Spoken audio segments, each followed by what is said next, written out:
Армысыздар, құрметті отандастар. Бұл қандай жер екенін білесіздер ме? Бұл Алматы облысындағы Көклайсай деген жер. Көклайсай. Өте керемет жерлер. Өте әдемі, тыныш. Дачаларды қараңыздар.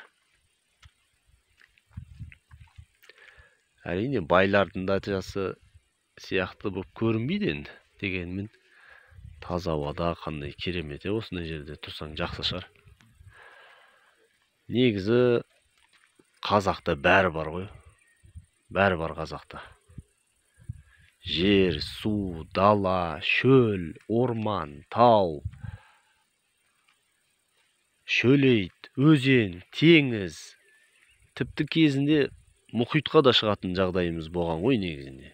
Ата-бабаларымыз үстемдік жүргізіп, билік жүргізіп тұрған кезде мұхитқа шығатын мүмкіндіктеріміз болған. Жеріміз үлкен болған кезде. Қазір де Аллаға шүкір, қазір де жаман емес.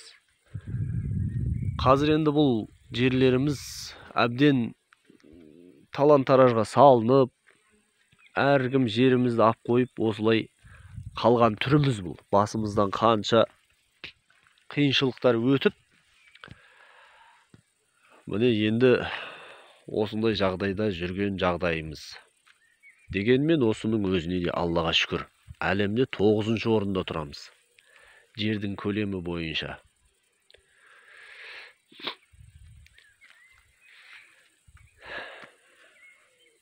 Осыншама жерлер қаяқтан қалсын қазаққа. Егер қазақ мықты болмаса, қаяқтан қалады?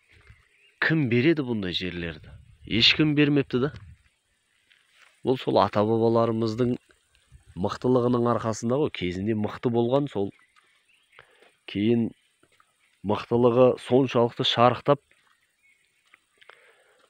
билікке таласып, өзімен өзі қырт пышақ болып, өзімен өзі соғыса беріп, міне қанша бөліктерге бөлініп кеткен сол үлкен империя. Соның ең өзегі, ең түбірі осы қазақта қалды.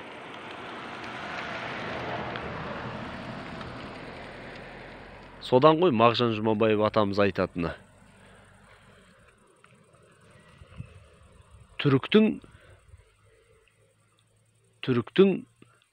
ең түбірі қазақта қалды деп айтады. Түркістан өлеңінде. Енді ол жерде қара шаңырақ деп айтады. Дегенмен мағына бір. Сол ұлы империяның ең басында тұрған тұлғалар, ол осы негізінде қазақ даласынан шыққан тұлғалар еді ғой негізінде. Оны әбден мынау Мәскеуден басқарылатын жүйе әбден быт-шытын шығарып, бұл тарихты өзгертіп, бүкіл әлемге түркілердің тарихын басқаша қылып өзгертіп жіберді ғой. Оны қайта-қайта айта беруден пайда жоқ. Дегенмен енді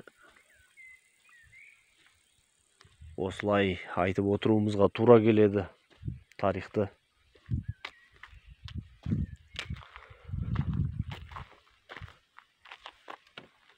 Міне осындай құрметті ағайын. Өзің келіп табиғатпен сұхбаттасып кеткенге не жетсін.